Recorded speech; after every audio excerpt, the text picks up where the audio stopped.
الحمد لله رب العالمين والصلاة والسلام على أشرف الأنبياء والمرسلين نبينا وحبيبنا محمد وعلى آله وصحبه أجمعين من يهده الله فلا مضل له ومن يضلل فلا هادي له وأشهد أن لا إله إلا الله وحده لا شريك له وأشهد أن محمدا عبده ورسوله Falenderojmë Allahun Azza wa Jall për mirësitë e shumta dhe të panumërta që na i ka dhënë. Elhamdulillah. Salatë dhe selamet ja quajmë dashurit e Allahut dhe dashurit e zemrave tona, Muhammedi sallallahu ta'ala alaihi wa sallam. Lusim Allahun Azza wa Jall që të na forcojë në fenë e tij, na bëjë besimtarë të devotshëm, të jetojmë sipas besimit, të vdesim duke qenë të aqil, dhe të rinjallim në ditën e gjykimit duke qenë i kënaqur prej nesh Zoti jon Allahu Azza wa Jall. Ditët kalojnë javash dhe ne i afrohemi fundit Ramazanit. Por se kam thënë, vjetëdiqi i dytë i Ramazanit është më vlerë se vjetëdiqi i parë dhe vjetëdiqi i fundit më vlerë se i dytë. Duke shku drejt fundit Ramazanit dhe duke u shtu vlera, çdo ditë më tepër, muajit të mëndueshëm të Ramazanit, që i vjen me qenë ne me e shtu dozën e punëve të mira, dozën e ibadeteve dhe dozën e adhurimeve, më tepër tashi që po afrohet fundi i Ramazanit në mënyrë që pa arritë via finishit të fitojmë shumë nga kjo mirësi e madhe nga muaji i mëndueshëm të Ramazanit. Muaji i Ramazanit nuk është muaji i gjumit, nuk është muaji i pushimit, nuk është muaji i neglizhimeve, por se muaji i Ramazanit është muaji i fitoreve të mëdha. Ka hutbën sot e kam titulluar muaji i Ramazanit, muaji i fitoreve të shumta dhe të mëdha. Nëse e kap në aspektin e adhurimeve, është muaji në cilin më shumë se sa asnjëherë tjetër kohën adhurimin e tij. Anën pa në botës, muslimanët kudo që janë, në Ramazan mundohen me bë më tepër ibadet se sa është Ramazan. Nëse e merr në aspektin e fitoreve të mëdha siç janë luftrat që kanë qenë dikur në kohën e pejgamberit sallallahu alaihi wasallam, shohim se në Ramazan muslimanët kanë korë fitore të cilat kanë mbet në histori si fitore më të mëdha të tyre. Ndërta është fitoria që kanë bërë në luftën e Bedrit. Fitoria në luftën e Bedrit ka ndodhur në Ramazan. Me 17 Ramazan. Pra muslimanët atëherë kanë qenë në Ramazan kur kanë dalë në Bedr. Në Ramazan ka ndodhur çlirimi i Mekës. Dy data shumë të rëndësishme në historinë islame, që të dyja kanë ndodhur në muajin e Ramazan. Muslimanët e pejgamberit, muslimanët e kohës pejgamberit sallallahu alaihi wasallam kanë qenë shumë aktiv në Ramazan. Jo vetëm në ibadete, jo vetëm në adhurime, por edhe në luftë, edhe në fitore, në front, kanë qenë shumë aktiv. Dhe Allahu Azza wa Jall këtë muaj të mëndueshëm ka dhënë fitore të mëdha. Edhe pas këtyre dy fitoreve gjatë gjithë historisë, do të vrejmë se muslimanët her pas here kanë fituar betejë shumë të rëndësishme dhe kanë bërë fitore shumë të mëdha në muajin e mëndueshëm të Ramazanit. Unë sot kam marrë disa skena të shkurtra nga lufta e Bedrit, me që është në luftrat më kryesore në historinë islame. Pra që ka ndodhur pikërisht në muajin e mëndueshëm të Ramazanit. Kjo është lufta vendimtare ku është nda një herë për gjithmonë e vërteta nga jo e vërteta. Ku ka triumfu një herë për gjithmonë tauhidi kundra shirkut, besimtari kundra qafirit. Kjo është lufta e parë kur muslimanët e kanë dalë sot vetës e tyre, se deri në atë moment ata kanë qenë të shtypur vazhdimisht në çdo aspekt. Dhe lufta e Bedrit normalisht nuk është nisë të bëhej luftë, por Allahu ka dashur që të bëhet luftë. Dini ju, shkapën e luftës së Bedrit ka qenë karvani i mushrikëve duke u kthy nga Shami i Sirisë për në Mekke. Po kryetari i këtij karvani ishte Sufjani, Ebu Sufjani. Kur e marrin vesh muslimanë se karvani me pasurinë e mushrikëve po kthehet nga Shami në Mekke, atëherë vendosin që t'i dalin përpara këtij karvani për të marrë hakun e tyre, sepse mushrikët e Mekkës ju patën garabit, ju patën plaçkit gjitha pronat e pasuritë e muslimanëve, por janë shpërnguar nga Mekka në Medinë. Ata i kanë lënë krejt që kanë pas pasuritë e tyre në Mekë dhe i kanë marrë, i kanë plaçkit mushrik. Dhe ka qenë një rast i volitshëm që muslimanët të marrin hakun e tyre prej mushrikëve. Prandaj pejgamberi Allahu sallallahu alaihi wasallam i thot muslimanëve ju ban thirrje që të bëhen gati dhe të dalin para karvanit e Ebu Sufjanit. Ky ka qenë qëllimi. Ky ka qenë qëllimi mi dalë dhe me marrë pasurinë që gjinde në karvanin e Ebu Sufjanit si shpatim i atyre plaçkitjeve që mushrikët kishin bë muslimanëve në Mekë. Kur e marrën vesh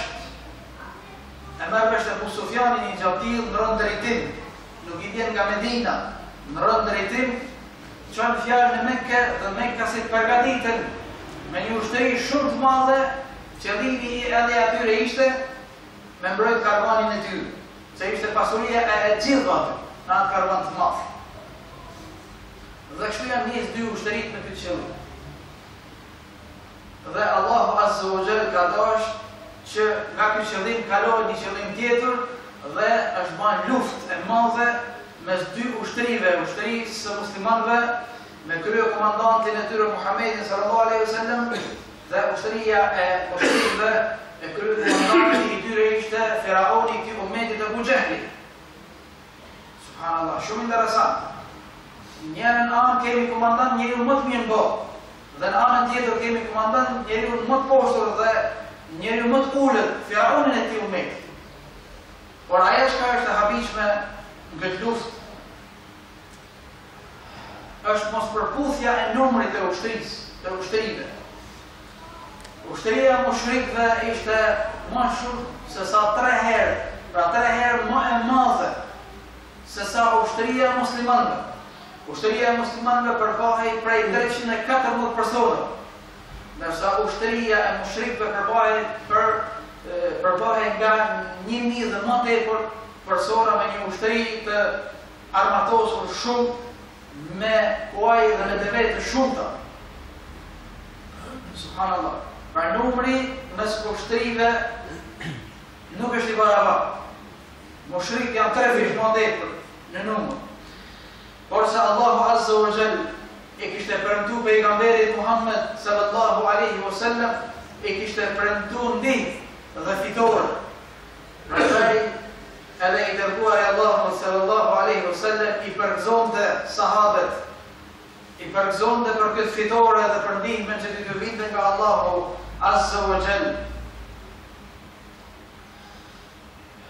Para se me tregu disa skena nga lufta e Bedrit, skena të cilat janë shumë si mëdhënëse për gjithë ne deri në ditën e gjykimit dhe për gjithë muslimanët që kanë marrë. Në fillim kur ka shkuar në Medinë pejgamberi sallallahu alaihi wasallam, ka qenë shumë i pasigurt. Ka qenë shumë i pasigurt, thot Aisha radiallahu anha, në fillim kur kemi shkuar në Medinë, pejgamberi sallallahu alaihi wasallam nuk flinte natën. Nuk flinte natën i dërguari Allahu sallallahu alaihi wasallam. Një natë ka thënë, sikur dikush prej shokëve të mi, ndonjëri nga shokët e mi të mirë, të kujdesej për mua natën, që të flinte pak pejgamberi sallallahu alaihi wasallam.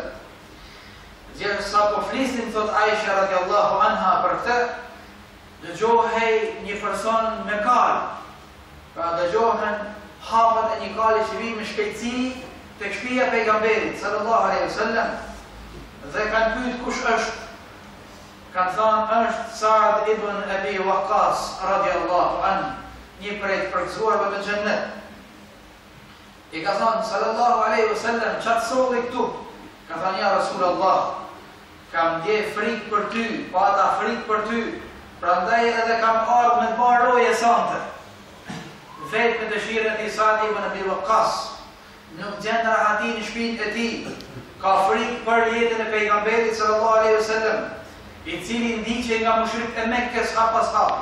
Në mënyra të më ndryshme, ata tentonin që ta asesonin dërgumin e Allahut sallallahu alaihi wasallam. Prandaj edhe shkon dhe thotë ja Rasulullah, pata frikë për ty, prandaj kam ardhur për me të lutë. Atëherë i dërgumi Allahu sallallahu alaihi wasallam ban dua për të edhe kështu Sa'd ibn Abi Waqqas bëhet roja e parë e pejgamberit sallallahu alaihi wasallam dhe këtë transmetohet në Sahih al-Bukhari. Një rast tjetër po në Sahih al-Bukhari transmeton Aisha radhiyallahu anha në lidhje me sigurinë e pejgamberit sallallahu alaihi wasallam në Medinë, thamë në vitin e parë, sepse në vitin e dytë ka ndodhur lufta e Bedrit. Më njëherë në vitin e dytë ka ndodhur lufta e Bedrit. Thot Aisha radhiyallahu anha,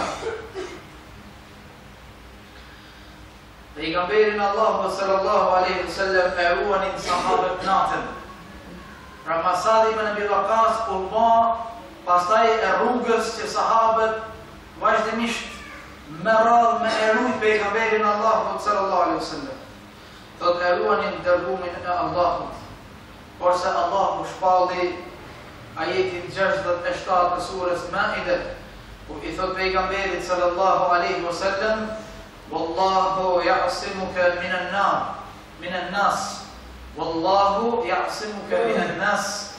Allahu azza wa jall do të mbrojë ty prej njerëzve. Ja zbret ajetin Allahu azza wa jall i tregon se unë kam me të rujt ty nga njerëzit. Atëherë thot Aisha radhiyallahu anha, pejgamberi Allahu sallallahu alaihi wasallam e ka nxjerrë kokën e tij jashtë çadrës së tij dhe ka thënë: o njerëz, shkoni jeni të lirë, sepse mua më ruan Allahu azza wa jall dhe nga ajo ditë nuk ka ndaj kush më me erujt pejgamberin sallallahu alaihi wasallam. Sigurinë e tij ja garanton kush? Allahu azza wa jall. Unë do të ruaj prej njerëzve, i ka thënë Allahu xhalla xhelal. Kur ka dalë në Bedr, pejgamberi sallallahu alaihi wasallam me musliman, ata burra të mëdhenj, me Abu Bekrin, me Uthmanin, me Aliun, këta ajkën e sahabët. Në sahabët më të mirë kur radhiten, mas 4 halifeve janë sahabët që kanë marrë pjesë në Bedr. Në sahabët më të mirë radhiten në radhitin e sahabët. Kur ka dalë pejgamberi sallallahu alaihi wasallam në Bedr, ka dash me e ditë se ku i ka ata që i ka pas vetës, sa janë ata të gatshëm me sakrifiku për dinë të Allahut azza wa jall. Dhe i ka pyet: si është gjendja juaj? Çfarë thoni ju? Ka dash me ditë mendimin e tyre. Ashtu dhe ka folë Miqdad bin Amr radhiyallahu anhu në emër të muhajirëve, pra në emër të atyre që kishin ardhur nga Mekka në Medinë. Dhe ka thënë: o pejgamberi Allahu, shko rrugës në cilën ka udhëzu Allahu azza wa jall, ne jemi me ty. Pasha Allahun, çfarëdo që të ndodhi ty, nuk themi ashtu siç i kanë thënë Beni Israilit Musait alayhi salam, ku i kanë thënë: shko lufto ti me Zotin tënd dhe ne të presim këtu të ulur. Kështu i kanë thënë Beni Israilit që futet Musës.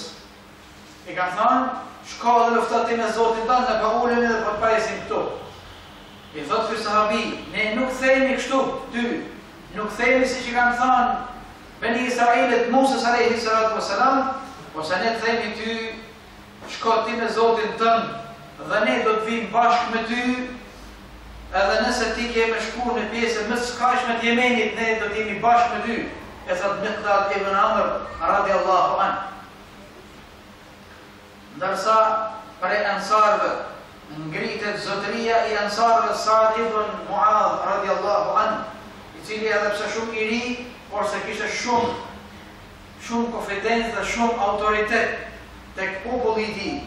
Sa'd ibn Mu'adh ndër tjera thot: pasha Allahun ja Rasulullah, si kur ti të na udhëhiqesh që të hymë në det, ne do të vijmë pastaj dhe do të hynim në det bashkë me ty. Prandaj na udhëhiq ja Rasulullah. Kur e pa pejgamberi sallallahu alaihi wasallam, kur e vrejti gjendjen e sahabëve, gatishmërinë atyre, me sakrifikuar në rrugt Allahut azza wa jall, e falenderoj shumë Allahun azza wa jall dhe u kënaq pa mas. Pasi kanë shku në Bedër, pejgamberi sallallahu alaihi wasallam i ka thënë po qëndrojnë këtu. Dhe janë nalë, kanë qëndru. Një sahabi me emrin Habab bin Mundhir radiallahu anhu i ka thënë, ja Rasulullah, ky qëndrimi jonë në këtë vend, a është me urdhër të Allahut azza wa jall dhe zbuxoj me diskutu, apo është thjesht mendimi jot si njeri? Pejgamberi Allahu sallallahu alaihi wasallam i ka thënë, kjo është mendimi im si njeri. I ka thënë atëherë ja Rasulullah, unë mendoj se ne nuk duhet rrim këtu, po duhet shkojmë tek burimet e Bedrit dhe të zanë burimet e Bedrit në mënyrë që ne të kemi ujin dhe ata mos e kenë ujin, strategji luftarake. Dhe pejgamberi Allahu sallallahu alaihi wasallam e ndëgjon këtë sahabi, e merr përballë mendimin e tij dhe shkojnë atje ku ai tha, afër burimit të Bedrit. Subhanallah. Pyetja e këtij sahabit është shumë interesante. Ja Rasulullah, a është urdhri i Allahut dhe që s'mund na ne me diskutu, apo është mendimi jam si njeri? Çfarë besimit? Çfarë do të thonë? Nëse është urdhri i Allahut dhe i pejgamberit, nuk ka diskutim më, është vula. Atë mas asaj ka vetëm zbatim, jo ma diskutim. Dhe kjo duhet me qenë mësim për gjithë ne, inshallah ta'ala. Me qenë të gatshëm me e zbatu urdhën Allahut dhe urdhën e pejgamberit sallallahu alaihi wasallam.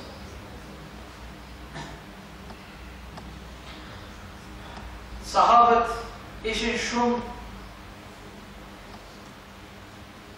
të shqetësuar një farë mënyre, sepse lufta është luftë dhe i dihet përfundimi i saj, dhe nuk shqetësoheshin për veten e tyre, por shqetësoheshin për pejgamberin sallallahu alaihi wasallam.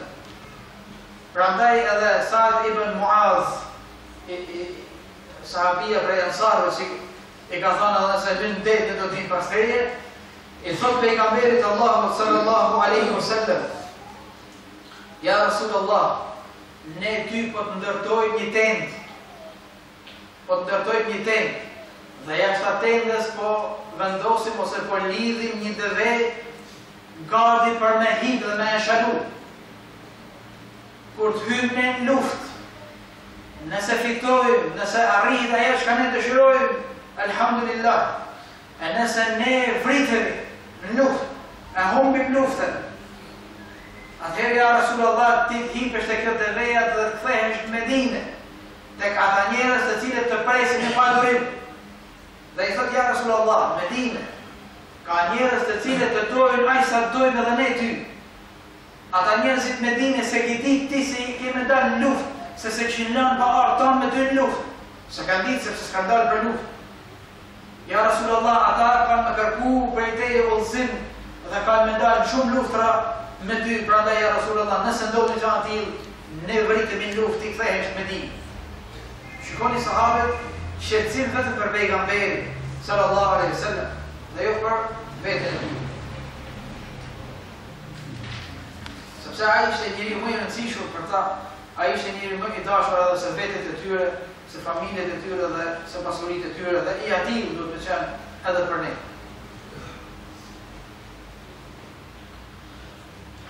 Një rast tjetër që ka ndodhur para luftës së Bedrit, interesant është rasti kur pejgamberi sallallahu alaihi wasallam një natë para se më ndodhi lufta e Bedrit, është ngrit në këmbë dhe ju ka thënë sahabëve, këtu ka me vdek filani, këtu ka me vdek filani, këtu ka me vdek filani. Ju ka tregu vendet ku ka me vdek shafirët.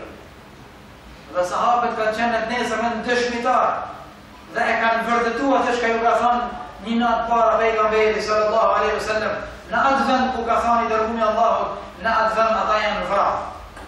Dhe kjo është prej mugjizave që Allahu Azza wa Jalla ka dhënë pejgamberit Muhammed sallallahu alaihi wasallam. Rast tjetër interesant që ka ndodhur, duke rreshtu ushtrinë e vet pejgamberit sallallahu alaihi wasallam, duke rreshtu për luftë. I ka rreshtu ushtarët në luftë si me qenë namaz. Asnjëri mos me qenë as pak para, as pak mbrapa. Thuhet për një person me emrin Sawad radhiyallahu anhu, ka qenë pak para rreshtit, nuk ka qenë drejt me rreshtin. I dërgumi Allahu sallallahu alaihi wasallam e ka prek fakt me harkun e tij, duke i thënë futu Muhammed, drejtoju me të tjerë.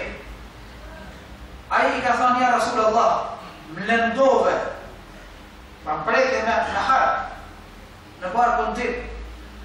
Pejgamberi sallallahu alaihi wasallam e ka ngrit rrobën e vet, i ka thënë eja dhe merr hakun ta.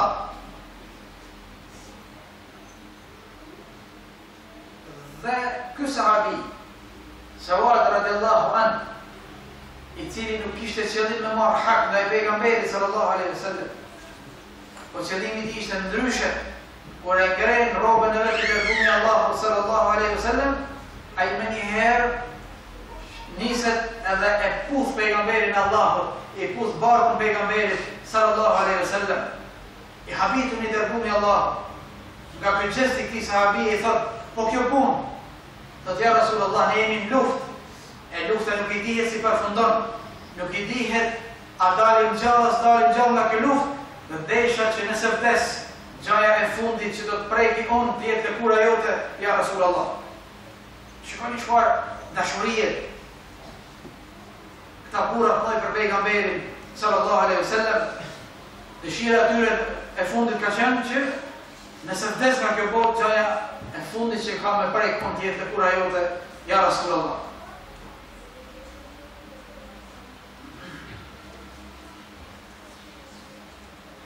Allahu Azza wa Jalla i ka ndihmu musliman në këtë luftë me një numër të madh melaikesh. Shumë interesant është kjo çështja e ndihmesës së Allahut ndaj melaikëve në këtë luftë.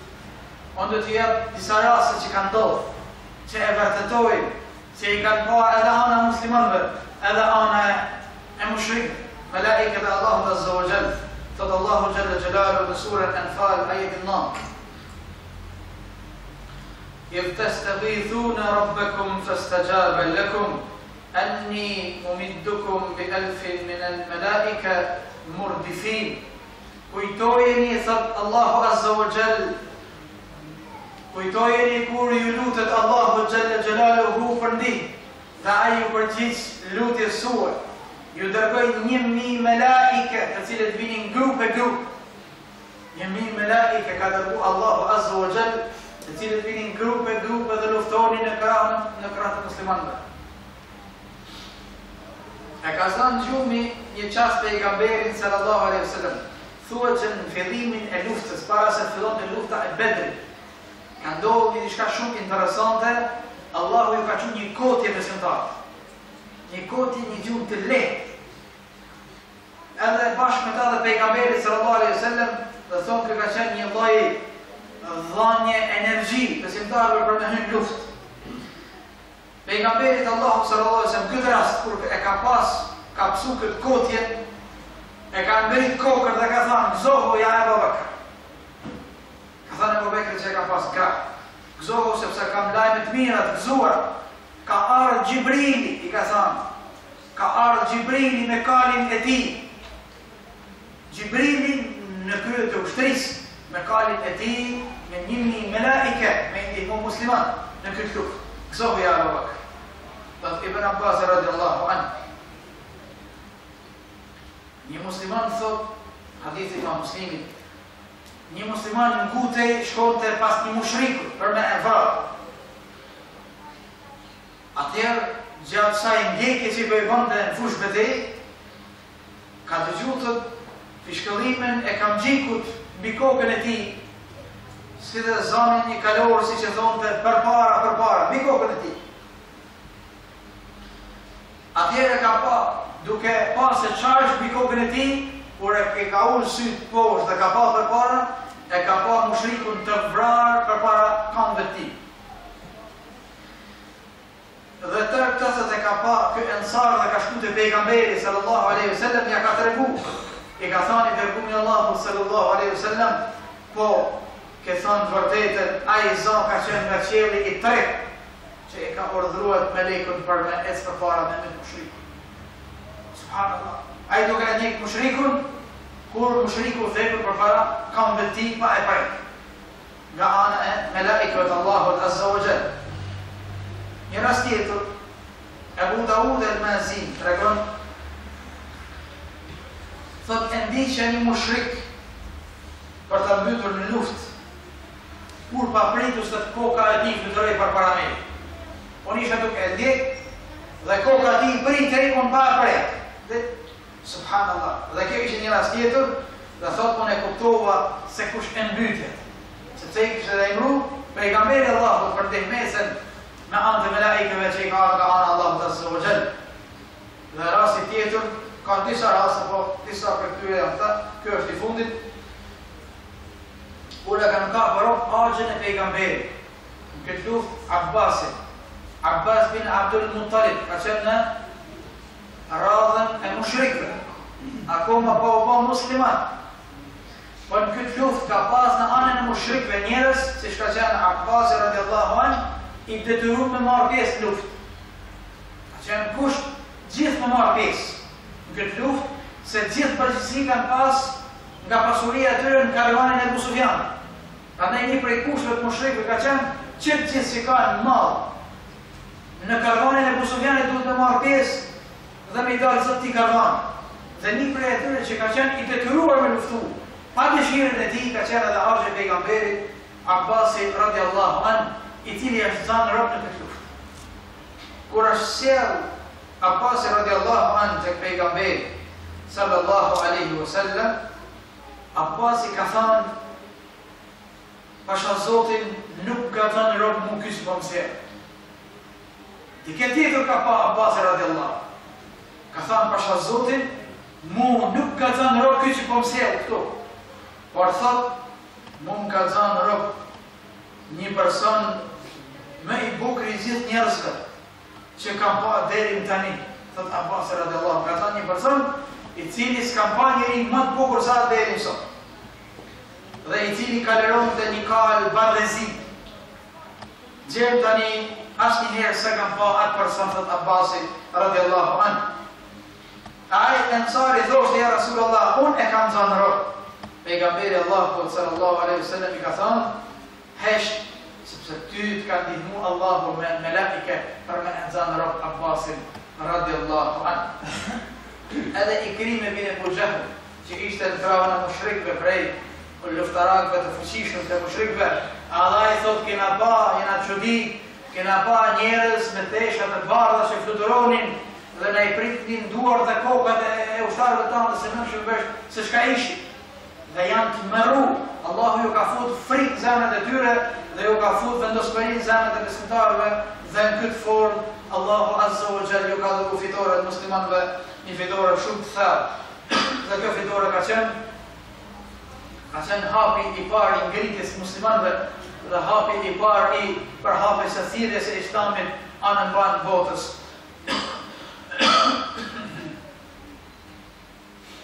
Vëllezër musliman, lufta e Bedrit shumë e rëndësishme ka ndodhur në Ramazan. Në këtë Ramazan që ne më shumë e kalojmë fjetë se sa çut. Më shumë e kalojmë të ndajmë se sa të bëhet diçka. Qoftë edhe duke lexuar Kur'an, qoftë edhe duke përmendur Allahun azza wa jall. Prandaj ky nuk është muaji i dembelizmit, nuk është muaji i gjumit, por është muaji i aktivizimit maksimum për punë të hajrit, për punë të mirë. Nëse dëshirojmë sukses, nëse dëshirojmë triumf nga ana Allahut azza wa jall, atëherë ne duhet që të bëjmë sebepet që kanë bërë këta burra që të meritojmë ndihmën e Allahut azza wa jall. Duhet me qenë bindur në Allahun dhe në pejgamberin sallallahu alaihi wasallam. Duhet me e pas pejgamberin më dashur se çdo gjë tjetër. Duhet me dhënë në rëndësinë e duhur Islamit, fejsa Allahut, dharatës më të madhe që na ka dhënë Allahu azza wa jall. Nëse këtë formë sillemi, atëherë bëhemi prej atyre që e meritojnë myshtën që ka thënë Allahu në Kur'an, surën Al-Imran, ajeti 160, më thot: In yansurukumullahu fala ghaliba lakum. Nëse Allahu ju ndihmon juve, nuk ka kush ju poshtron. Wa in yahdhulkum faman dha alladhi yansurukum. Nëse Allahu ju ndihmon, kush ka më ndihmu ju? Min ba'dihi wa 'ala Allahi falyatawakkalul mu'minun. Prandaj Allahu ti mbështetet besimtar. Pra nëse dëshirojmë ndihmën e Allahut Azza wa Jall, ti bëjmë sebepet, kapim fort për dinin e Allahut Azza wa Jall, ta shfrytëzojmë këtë mirësi të madhe siç është Ramazani, që të ngritemi në gradat tona, të ngritemi në besimin ton dhe të fitojmë mëshirën dhe kënaqësinë e Allahut. Allahu na fal gjunaqet dhe gabimet, Allahu na forcoft në fenë e Tij. Allahu Jalla Jalaluhu na dhash mirët e dunjas dhe ahiretit. Allahu mos na i lakon zemrat tona pasi që na i ka udhëzuar. Allahu Jalla Jalaluhu na bëj besimtar të mirë, që kur dalim nesër ditën e gjykimit, të na shëndrisin fytyrat tona dhe të bashkohemi me pejgamberin sallallahu alaihi wasallam, të pijmë nga durët e tij, nga uji i kevtherit dhe të hyjmë së bashku me të dhe me dashurit tanë xhennetit e Allahut Azza wa Jall. آمين. أقول قولي هذا أستغفر الله لي ولكم والحمد لله رب العالمين.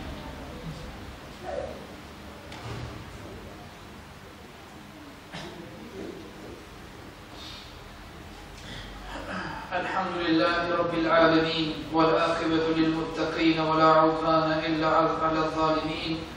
وأصلي وأسلم على أشرف الأنبياء والمرسلين نبينا وحبيبنا محمد وعلى آله وصحبه أجمعين. يقول الله عز وجل في كتابه الكريم: إن الله وملائكته يصلون على النبي يا أيها الذين آمنوا صلوا عليه وسلموا تسليما. الله وملائكته بين صلوات بپیغمبر محمد صلى الله عليه وسلم. Prandaj o besimtar, bini salavat dhe qori selam dashurit tuaj. اللهم صل على محمد وعلى آل محمد كما صليت على إبراهيم وعلى آل إبراهيم إنك حميد مجيد. وبارك على محمد وعلى آل محمد كما باركت على إبراهيم وعلى آل إبراهيم إنك حميد مجيد. عباد الله، إن الله يأمر بالعدل والإحسان وإيتاء ذي القربى وينهى عن الفحشاء والمنكر والبغي يعظكم لعلكم تذكرون.